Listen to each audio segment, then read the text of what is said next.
Continúan los ataques israelíes contra Rafah. Al menos 48 personas murieron en las últimas horas en medio de la última ofensiva, considerada una de las más intensas en días recientes. La tensión también aumenta en Cisjordania ocupada, donde 3 hombres armados mataron al menos a una persona y dejaron varias heridas. La madre del fallecido opositor ruso Alexei Navalny ha podido finalmente ver el cuerpo de su hijo. Pese a ello, ha denunciado que las autoridades le presionan para realizar un funeral privado y en los términos que ellos le indiquen. El acta de defunción del opositor indicaría que el deceso se dio por muerte natural. Cárcel para Dani Alves. La justicia española condena a 4 años y medio al exjugador del Barça por violar a una joven en una discoteca de Barcelona en diciembre de 2022. La sentencia dictamina que no hubo consentimiento por parte de la víctima para mantener relaciones sexuales. Bienvenidos a un nuevo informativo de France 24. Yo soy Rodrigo Sedano y es un placer estar con ustedes.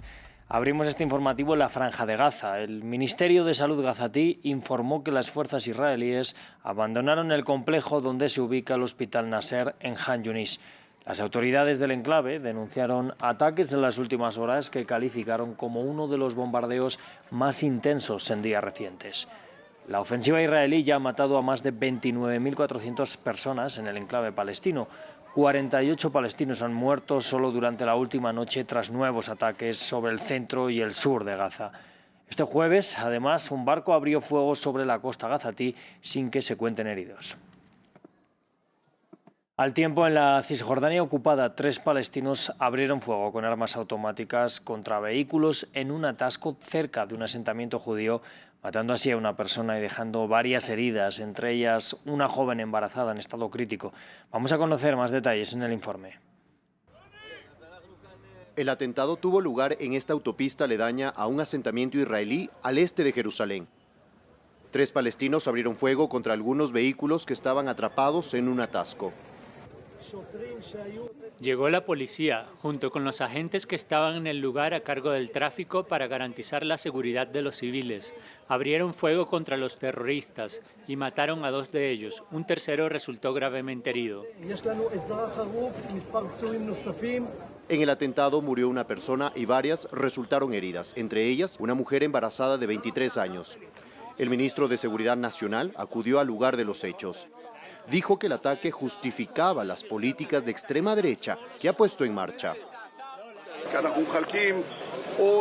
Cada vez distribuimos más armas. Algunas personas me criticaron por esta política hace 6 meses, pero creo que hoy todo el mundo comprende que las armas salvan vidas.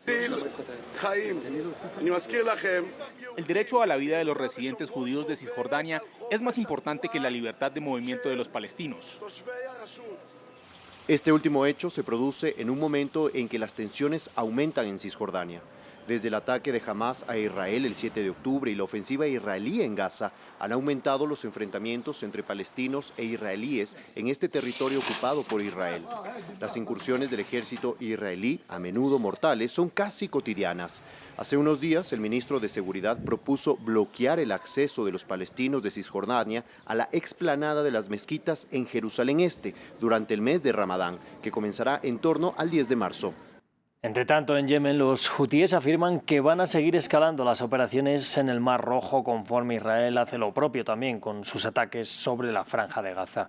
Aseguran haber alcanzado ya 48 buques y que a partir de ahora van a introducir ataques submarinos. En las últimas horas, un misil lanzado por los hutíes impactó un portaaviones de propiedad británica, causando algunos daños y heridos leves. Continuaremos con nuestras operaciones y avanzaremos hacia una escalada y las operaciones destinadas a apoyar a Gaza y solidarizarnos con el pueblo palestino oprimido, así como atacar objetivos israelíes en los territorios ocupados. Estos han alcanzado un total de 138 cohetes. En estas operaciones también nos encaminamos hacia una escalada tanto en intensidad como en el tipo de ataques. Esto implica la activación de misiles, drones, barcos militares y la introducción de submarinos. Vamos ahora hasta Rusia con novedades sobre el caso Navalny. Este jueves su madre ha afirmado que finalmente ha podido ver el cuerpo de su hijo fallecido. No ha dado muchos detalles, pero el equipo de Navalny ha confirmado que el certificado de defunción indica muerte natural. Su madre ha denunciado además que le están presionando para que realice un funeral secreto y en los términos que las autoridades le indiquen.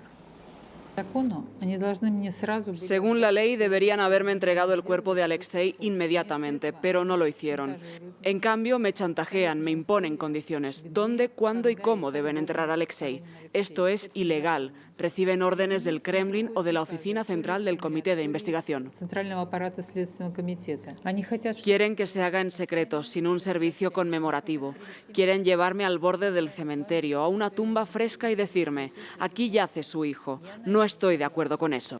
Al respecto de la muerte de Navalny habló también este jueves el canciller ruso Sergei Lavrov. Lavrov ha calificado de histeria la reacción de los países occidentales a la muerte del opositor y les ha espetado que no tienen derecho a inmiscuirse en los asuntos internos de Rusia. Esta histeria sobre la muerte de Alexei Navalny ha demostrado de manera convincente que Estados Unidos y otros países occidentales se posicionan como fiscales, jueces y verdugos. Ni siquiera quiero comentarlo detalladamente. Estas personas no tienen derecho a inmiscuirse en nuestros asuntos internos. La guerra en Ucrania cumpliría 10 años y no 2, según algunos analistas. Para este argumento se remontan a la guerra del Donbass que inició tras la revolución del Euromaidán, que provocó la dimisión del entonces presidente ucraniano prorruso Víktor Yanukovych en febrero de 2014. ¿Cuánto se diferencian el conflicto del Donbass y la invasión rusa a gran escala de febrero de 2022? Pues nos lo cuenta Samuel Salgado en el siguiente informe. Kiev, 22 de febrero de 2014. Miles celebran en la Plaza Maidán luego de que el presidente ucraniano prorruso Víktor Yanukovych huyera en helicóptero hacia Moscú, tras meses de intensas protestas a favor de un acercamiento a la Unión Europea y contra la corrupción. La revolución del Euromaidán puso fin a la era Yanukovych, pero desencadenó en un largo conflicto entre separatistas prorrusos y el ejército ucraniano en la región oriental del Donbass. Para Zaira Badillo, analista internacional consultada por France 24, la guerra en Ucrania comenzó en realidad en 2014 y se profundizó en 2022 con la invasión rusa a gran escala. Un ucraniano y hasta ciertas poblaciones de Polonia y la región de Europa del Este ven que este conflicto, esta guerra empezó en el 2014. Estamos viendo lo que Vladimir Putin hubiese considerado como tratar de acabar con el asunto, ¿no? Un asunto que empezó en el 2014. Sebastopol, Crimea, febrero de 2014. Ante los ojos del mundo, soldados rusos se apropian de la península en el extremo sur de Ucrania. La anexión unilateral de Crimea y la débil reacción de Kiev y de la comunidad internacional marcan un precedente en el conflicto. El referendo en Crimea en marzo, en el que el 97% votó por la integración con Rusia, sería un déjà vu para lo que pasaría 8 años después, en septiembre de 2022. Con la adhesión de Donetsk, Lugansk, Zaporilla y Gerson, un acto que carece de total legitimidad según Amnistía Internacional. El mapa de la guerra en Ucrania no ha cambiado mucho entre 2014 y 2024. El epicentro sigue siendo el Donbass, fronterizo con Rusia. Según la ONU, 24.000 personas han muerto en la guerra desde 2014, 10.000 de ellas desde la invasión a gran escala del 24 de febrero de 2022.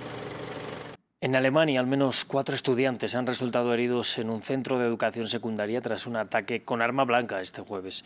Los hechos han tenido lugar en Wuppertal, cerca de Colonia, en el oeste del país. Según medios locales, la policía ha detenido a un menor de 17 años como presunto atacante. Se trataría de un estudiante del mismo centro educativo que, según informaciones de la televisión pública alemana, sufre trastornos psíquicos. Y la Unión Europea amplía la externalización de sus fronteras. El Parlamento de Albania ratificó el acuerdo migratorio con Italia. Se trata de un pacto que tendrá una duración de 5 años y que establece que Albania podría recibir hasta 36.000 solicitantes de asilo al año expulsados por las autoridades italianas. El acuerdo establece además la construcción de 2 centros de retención. En un campo se examinaría a las personas migrantes a su llegada y en el segundo permanecerían detenidas mientras se procesan las solicitudes de asilo. Así reaccionó la primera ministra italiana. El acuerdo consiste en que Albania dará a Italia la posibilidad de utilizar algunas zonas del territorio albanés, donde Italia construirá por su cuenta y bajo su jurisdicción 2 estructuras en las que se podrá establecer centros de gestión de inmigrantes ilegales. Estas estructuras podrán albergar inicialmente hasta 3.000 personas. Queste strutture potranno accogliere inizialmente fino a 3.000 persone. Vamos hasta España, en donde ya hay veredicto sobre el denominado como caso Alves. El futbolista brasileño ha sido condenado a 4 años y medio de prisión. La justicia española ha dictaminado que violó a una joven en el baño de una discoteca de Barcelona en diciembre de 2022. Además, se le condena a 5 años de libertad vigilada y 9 de alejamiento de la víctima. Nuestra corresponsal en Barcelona, Elis Gassengel, nos amplía. 2 semanas después de concluir el juicio, la sentencia ha sido comunicada esta mañana a todas las partes. Dani Alves es condenado a 4 años y 6 meses de cárcel. También añade la sentencia que después de estos 4 años y medio de cárcel estará 5 años en una condición de libertad vigilada, y también añaden que durante 9 años y medio Dani Alves no podrá comunicarse ni acercarse a la víctima, una víctima que recibirá una indemnización de 150.000 euros en concepto de reparación por los daños causados. Esta sentencia, esta pena, obviamente contrasta con lo que había pedido la Fiscalía, 9 años, o lo que había pedido la acusación, 12 años, pero los magistrados aplican un atenuante. Lo que sí está claro es que la sentencia es clara. Los magistrados dicen que hubo violación, que no hubo consentimiento de la víctima en ningún momento, también que Dani Alves ejerció violencia para cometer esta violación y en esta sentencia también hacen hincapié en la actitud de la víctima. Dicen que puede haber bailado con el acusado, pero cito textualmente: esto no puede suponer una carta blanca para cualquier tipo de agresión, pues no hay consentimiento, es violación. Esto sí, esta sentencia se podía recurrir, y la abogada de Dani Alves, Inés Guardiola, acaba de anunciar que recurrirá esta sentencia, pero el futbolista se quedará en la cárcel a la espera del nuevo juicio.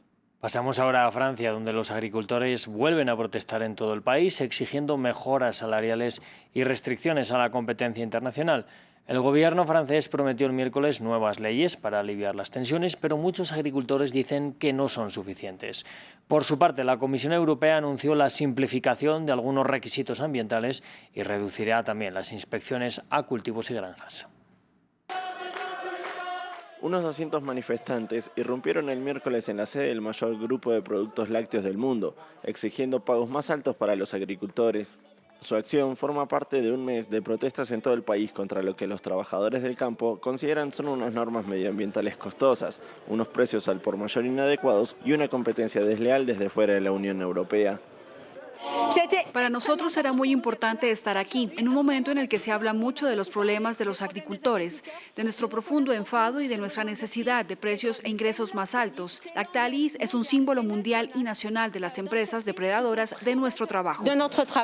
Las protestas en Lactalis y en otros lugares de Francia se registraron pocas horas después de que el primer ministro francés, Gabriel Attal, anunciara un nuevo proyecto de ley agrícola que pretende apaciguar las demandas de los agricultores. La legislación creará una nueva base para las negociaciones entre productores y mayoristas con el fin de mejorar los ingresos de los agricultores, y también facilitará la obtención de visados para los trabajadores extranjeros temporales. Estos cambios se suman a los millones de euros desembolsados recientemente en concepto de ayuda agrícola de emergencia.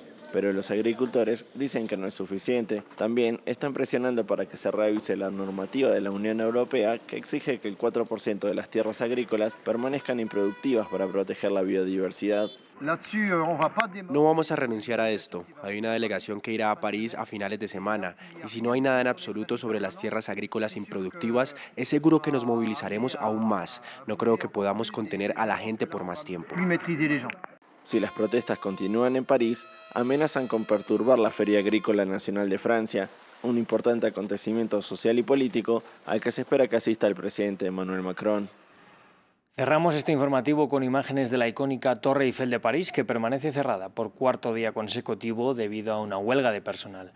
Muchos turistas se han llevado una decepción al enterarse in situ que el monumento está cerrado. Los sindicatos alegan que el Ayuntamiento de París subestima el costo de las obras necesarias para los arreglos de la torre antes de los Juegos Olímpicos de este verano, y que eso irá en detrimento del monumento y de los visitantes. Con la Torre Eiffel cerramos este informativo. Sigan conectados a France 24 y France24.com.